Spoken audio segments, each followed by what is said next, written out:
Hey everyone, welcome back to the podcast. I'm Sarah, and today I'm here with. Hey, I'm Jake. How's it going, Sarah? I'm doing great, actually. But you know what? Something funny happened to me this morning. I was at the supermarket, and I ran into my neighbor. She's from Brazil, and she's been learning English for about 2 years now. So we started chatting, and she said something that really stuck with me. She said, Sarah, I understand everything you say, but when I try to speak, my brain goes to Portuguese first, and then I translate, and by the time I have the English words ready, the moment is gone. Oh, wow. That's such a real feeling. I think every single English learner has experienced that at some point. You know the words, you've studied the grammar, but when it's time to speak, there's this delay, like your brain is running a translation program in the background. Exactly, and it's exhausting, right? Because you're doing double the work. You're thinking in your language, translating to English, checking the grammar, and then finally speaking. No wonder people feel tired after a conversation in English. That's so true. And actually, this is perfect because today we're going to talk about how to think in English naturally. Not just speak English, but actually think in English, so your brain doesn't need to translate anymore.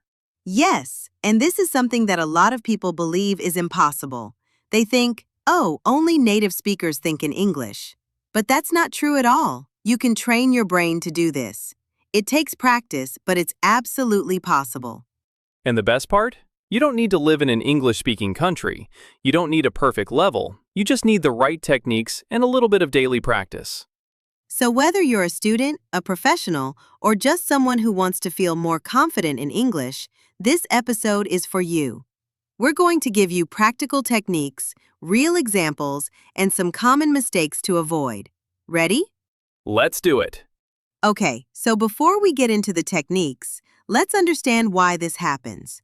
Why do we translate in our heads? Jake, what do you think? Well, I think it comes from the way most people learn English. When you start learning, you learn word by word.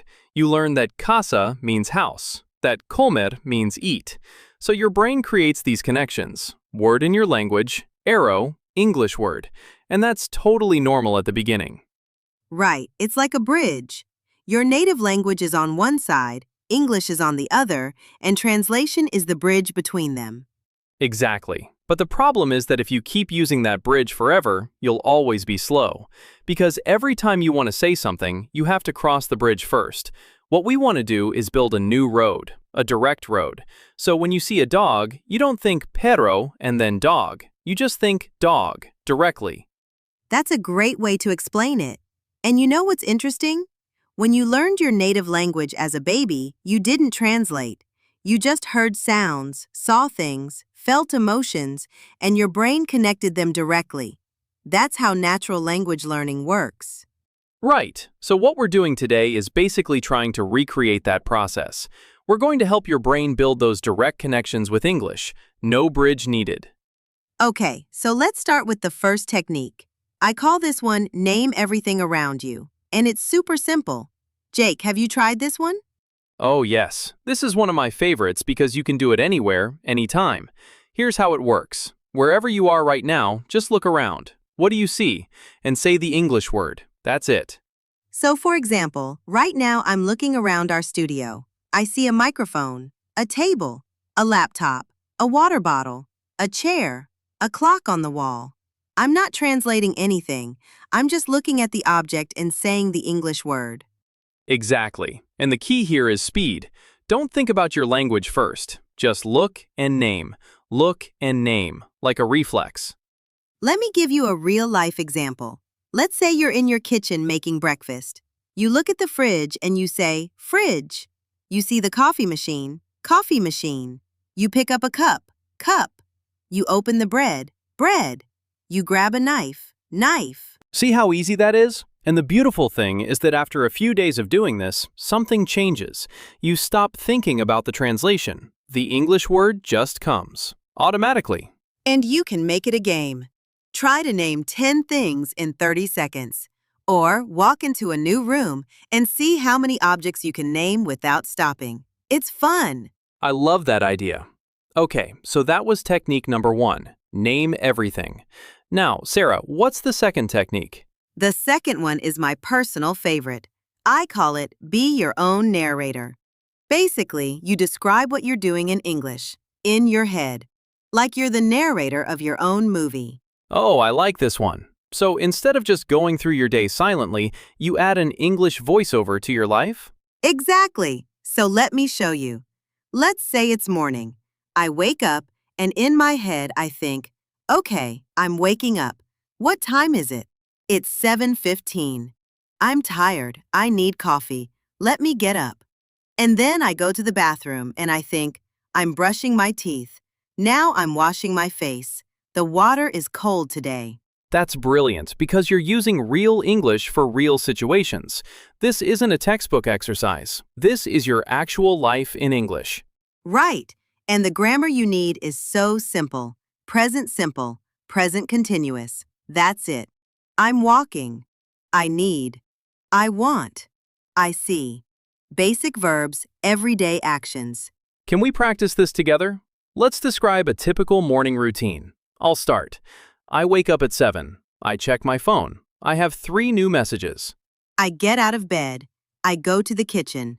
I turn on the coffee machine. I open the fridge. I take out some milk. I pour it in my cup. The coffee is ready. I sit down. I drink my coffee slowly. It's good. See? Simple sentences, short and clear. And you can do this all day long. When you're cooking, when you're walking to work, when you're shopping, just describe what you're doing. And here's a tip. If you don't know a word, don't stop and don't go back to your language. Just describe it differently. You don't know the word for kettle? Say, the thing that heats water. Keep going. Keep thinking in English. That's such a good point. The goal is not to be perfect. The goal is to stay in English. Even if you make mistakes, even if you use simple words, just keep the English going in your brain. Let me give you another real example. Let's say you're at the office. You could narrate like this. I'm sitting at my desk. I have a lot of emails today. Let me open the first one. Oh, it's from my boss. She wants a meeting at 3. Okay, let me check my calendar. Or imagine you're at the gym. You could think, I'm going to start with some stretching. Now I'll do some push-ups. 1, 2, 3. Okay, that's hard. Let me take a break. I need water. See? Any situation works. At home, at work, outside, on the bus. The world is your English classroom. And I want to add something important. When you narrate your day, try to include your feelings and opinions too, not just actions. So instead of only saying, I'm eating lunch, add something like, I'm eating lunch. This pasta is really good. I'm happy I brought my lunch today instead of buying something. Oh, that's a great addition. Because when you include emotions, you create stronger connections in your brain. The English becomes more personal, more meaningful. Exactly. Okay, let's move on to technique 3. This one is really important, and I think it solves one of the biggest problems learners have. Oh, which one? Thinking too complicated. A lot of learners try to think complex sentences in English, and then they get stuck because they don't have the vocabulary or the grammar. So they freeze and go back to translating. Ah, yes. Like when someone tries to think, I would really appreciate it if you could possibly help me with this particular situation. That's a mouthful even for native speakers. Right. And the funny thing is, a native speaker would probably just think, I need help. That's it. 2 words. Simple. Natural. So the technique is to keep your thoughts simple? Exactly. I call it think in simple sentences. Short, clear, direct. Let me give you some examples of how to simplify. Okay, let's do it. Instead of thinking, I am currently experiencing a significant amount of hunger, just think, I'm really hungry. Ha, that's so much better. What about this one? Instead of, I find myself in a state of considerable fatigue due to insufficient sleep, Just think, I'm so tired. I didn't sleep well. Simple. I love it. Let me try another one. Instead of, I am contemplating whether or not it would be a wise decision to purchase this particular item, Should I buy this? Done. it's amazing how much simpler it becomes. And honestly, this is how most people actually think. In short, quick thoughts. Exactly. And here are some examples of simple thoughts you can practice every day. I'm happy today. This is interesting. I don't understand. I want to go home. That's a good idea. I'm bored. I like this. Those are all thoughts we have every single day, and they're so easy to say in English. Right. So the rule is this. If your thought has more than 10 words, make it shorter. If you can't think of the big word, use a small one. Stay simple. Stay in English. Okay, so we've covered 3 techniques so far. Name everything, narrate your day, and think in simple sentences. Now, Sarah, I know you have a 4th one that's a bit different. Yes, this one is more about how your brain processes information. I call it use images, not words. Let me explain. Jake, when I say the word beach, what happens in your mind? I see sand, blue water, sun, maybe some palm trees. Exactly. You saw pictures, not words. You didn't think about the translation of beach. You just saw the image. And that's exactly what we want to train.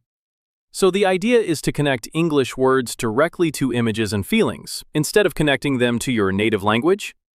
Yes. Think about it. When you were a child, you learned the word dog because someone pointed at a dog and said, dog. You didn't learn a translation. You learned the connection between the image and the sound. That's the most natural way to learn. So how can learners practice this? Great question. Here are some practical ways. First, when you learn a new word, don't write the translation next to it. Instead, find a picture. Use Google Images. Look at the picture and say the English word out loud. Your brain will connect the image to the English word directly. That makes sense. What else? Second, when you listen to English, like right now, try to create a movie in your mind. Don't think about individual words. Think about the scenes, the images, the emotions. If I say, she walked into the coffee shop and ordered a latte, don't translate that. See it. See the woman walking in. See the coffee shop. See the latte. Oh, I like that. It's like watching a movie in your head. Exactly. And the third tip is to use English dictionaries instead of bilingual ones. When you look up a word, read the definition in English. Yes, it's harder at first, but it forces your brain to stay in English. You're not crossing the bridge anymore. That's a great tip. I actually started doing that a while ago, and it really helps. Even if the definition is simple, your brain is working entirely in English. Right. And over time, you'll notice something. When you hear an English word, you won't think of the translation anymore. You'll think of the image, the feeling, the context, and that means you're thinking in English. That's powerful. Okay, so what's the last technique? Okay, the fifth and final technique might sound a little strange, but trust me, it works. Ready? Talk to yourself in English, out loud. Ha!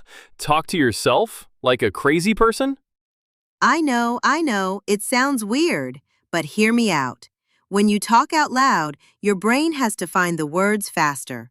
You practice pronunciation, you practice fluency, and you build confidence, all at the same time. Okay, I can see that. And you can do it when you're alone, so nobody judges you. Exactly! In your car, in the shower, on a walk, when you're cooking. Any moment when you're alone is an opportunity to practice. Can you give us an example? Sure, let's say you're cooking dinner. You can say out loud, okay, first I need to cut the onions. Where's the knife? Oh, here it is. Now I'm going to heat the pan. I'll add some oil. The oil is hot now. Let me put the onions in. Oh, it smells good. That's actually fun. It's like being a cooking show host. Right? And here's another example. Let's say you're getting dressed in the morning. You can say, what should I wear today? It's cold outside, so maybe the blue sweater. No, I wore that yesterday. Let me try the black one. Yeah, this looks better. I love it. And you're practicing so many things at once. Vocabulary for clothes, weather, decision-making, opinions, all in one simple moment. Exactly. And the best part is that you don't need anyone else. No teacher, no partner, just you and your voice. Now, I want to talk about some mistakes that learners often make when they try to think in English, because I think some people try these techniques and get frustrated. Sarah, what's the most common mistake? Great question. The number one mistake is expecting perfection. People try to think in English, and the moment they can't find a word, they panic and go back to their language. And then they feel like they failed. Oh, that's so common. So what should they do instead? Keep going. If you can't find the word, use a simpler word. Describe it, skip it, but don't switch back to your language. The goal is to stay in English, even if it's messy, even if it's incomplete. The more you stay in English, the stronger those neural connections become. That makes a lot of sense. What's another common mistake? Trying to start with complex topics. Some people try to think about philosophy or politics in English when they're beginners. That's way too hard. Start with simple, everyday things. Your breakfast, your walk to work, the weather, what you see around you. Start simple and gradually increase the difficulty. Right, you wouldn't try to run a marathon on your first day of training. Exactly. Start with short walks, then jog, then run.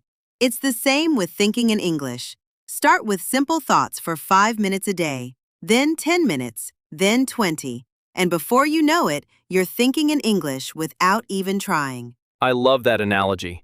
Any other mistakes? Yes, one more. Some learners only practice thinking in English when they're studying, but the magic happens when you do it in your daily life. When you're waiting for the bus, when you're in the shower, when you're falling asleep. Those little moments are gold. Because that's when your brain is relaxed and open to new habits. Exactly. Okay, now let me share some cultural tips that connect to this topic. Because thinking in English isn't just about words, it's also about understanding how English speakers think. Oh, interesting. What do you mean? Well, for example, in English-speaking cultures, people tend to be very direct. They say what they mean. So when you're thinking in English, try to be direct too. Instead of a long, complicated thought, get to the point. I want coffee. This is boring. I disagree. Short and clear. That's true. In some cultures, you need to add a lot of polite phrases before getting to the point. But in English, especially in casual situations, being direct is actually more natural. Right. And another cultural thing. English speakers use a lot of filler words. Words like well, you know, I mean, actually, basically. And these are important because they give your brain time to think. So instead of staying silent while you search for a word, you can say, well, or, you know, and keep the conversation going. Oh, that's such a useful tip. Can you give us some examples? Sure, if someone asks you a question and you need a second to think, you can say, well, that's a good question, I think. Or you can say, let me think about that. Or even, you know what? I've never thought about that before. These phrases buy you time without creating an awkward silence. And native speakers use them all the time, so you'll sound natural. Let me share a few more useful filler expressions. So basically, is great when you want to explain something. I mean, is perfect when you want to clarify a thought. And the thing is useful when you want to explain a problem or a situation. Oh, and to be honest, people love that one. To be honest, I don't really like this restaurant. To be honest, I'm not sure about that. It makes you sound confident and authentic. And here's a fun one. It's like, this is so common in everyday English. Learning a new language is like learning to ride a bike. It's hard at first, but then it becomes natural. Using it's like to make comparisons is a great way to keep your English flowing. Exactly. And let me add some phrases that are useful when you're thinking in English and you get stuck. Instead of panicking, you can think, how do I say this? Or, what's the word for that? Or, let me think of another way to say this. These phrases keep you in English even when you don't have the exact word. That's brilliant. You're literally thinking about English in English. That's next level. Right? And over time, these phrases become automatic. You won't even realize you're using them. Exactly. And one more cultural tip. In English, It's very common to think out loud. People say things like, okay, let me see, or so what I'm thinking is, or I guess what I'm trying to say is, this is normal. It's not a sign of weakness. It actually shows you're engaged in the conversation. Great tips! Now, let's do some practice together. I'm going to describe some everyday situations, and I want our listeners to try to think their response in English. Don't translate, just think directly in English. Ready? Love it. Let's go. Okay, scenario 1. You wake up and look out the window. It's raining. What's your first thought in English? Take a few seconds to think. What did you come up with? Maybe something like, oh no, it's raining, or I need an umbrella today, or the weather is terrible. All of those work. Great! Scenario 2. You're at a restaurant and the waiter brings you the wrong dish. What do you think? Think about it. Maybe you thought, excuse me, this isn't what I ordered, or I think there's a mistake, or simply, this is wrong. Short and clear, remember? Perfect! Scenario 3. This one's a bit trickier. Your friend cancels plans at the last minute. What goes through your mind? Think. Maybe, oh, that's annoying, or I'm disappointed, or well, now I have free time. What should I do? See how you can even have a conversation with yourself in English? That's great! Scenario 4. You're scrolling through your phone and you see an amazing photo of a beach. What do you think? Wow, that's beautiful. I want to go there. Or, where is that? I need a vacation. Simple, natural thoughts. And the last one, scenario 5. Your boss asks you to do something extra at work, and you're already very busy. What do you think? This is a good one. Maybe, I'm already so busy. I don't have time for this.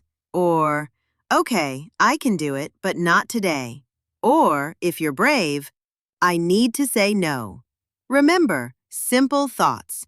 You can express complex emotions with simple words. Those are excellent examples. Now, let's try something a little different. Let's do a role play where I describe a situation and Sarah shows us how to think through it in English, step by step, like we're inside her brain. Oh, fun! Let's do it. Okay, you're at a coffee shop. You're looking at the menu. You don't know what to order. Go! All right, so here's what's happening in my head. Okay, what do I want? I'm not super hungry, but I want something warm. A latte? No, I had that yesterday. What about a cappuccino? Yeah, that sounds good. And maybe a muffin. Blueberry or chocolate? Chocolate. Okay, I'm ready to order. See, that's a full conversation in your head, entirely in English. No translation needed, just natural thinking. And it's not complicated at all. Short thoughts, simple words, real decisions. Let me try one more. You're on the bus going home after a long day. What are you thinking? I'm so tired. What a long day. I just want to get home and relax. Maybe I'll watch something on Netflix. Or maybe I'll cook something nice. Actually, no, I'll order pizza. I deserve it. Ha! I love the I deserve it at the end. That's so natural and so human. Right? And that's the point. When you think in English, you're not doing an exercise, you're living your life, just in a different language. And I hope our listeners tried to think in English without translating. That's the real practice. And if you found it difficult, that's completely normal. The first time is always the hardest, but every time you try, your brain gets a little faster, a little more automatic. All right, let's wrap up. We covered a lot today. We really did. Let's do a quick recap. We talked about why English learners translate in their heads and why it's normal but something you can change. Then we learned 5 powerful techniques. Number 1, name everything around you. Just look at objects and say the English word. Number 2, narrate your day. Describe what you're doing in English, in your head, like a movie narrator. Number 3, think in simple sentences. Keep your thoughts short and clear. No complicated grammar needed. Number 4, Use images, not words. Connect English to pictures and feelings, not to translations. And number 5, talk to yourself out loud. Yes, it's a little funny, but it's incredibly effective. We also talked about common mistakes, like expecting perfection, starting with topics that are too complex, and only practicing when you're studying. And we shared some cultural tips about being direct, using filler words, and thinking out loud. So here's your homework for this week. Pick one technique, just one, and practice it every single day for 7 days. It doesn't have to be long. 5 minutes is enough. Start small and build the habit. And once that first technique feels natural, add a second one, then a third. And before you know it, you'll catch yourself thinking in English without even trying.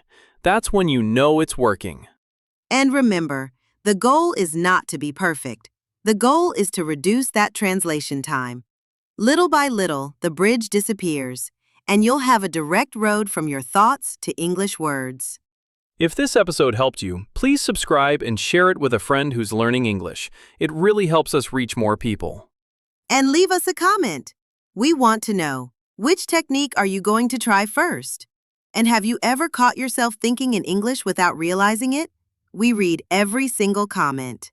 Thanks for listening, everyone. You're doing amazing, and we're proud of you for investing time in your English. See you in the next episode. Bye, everyone.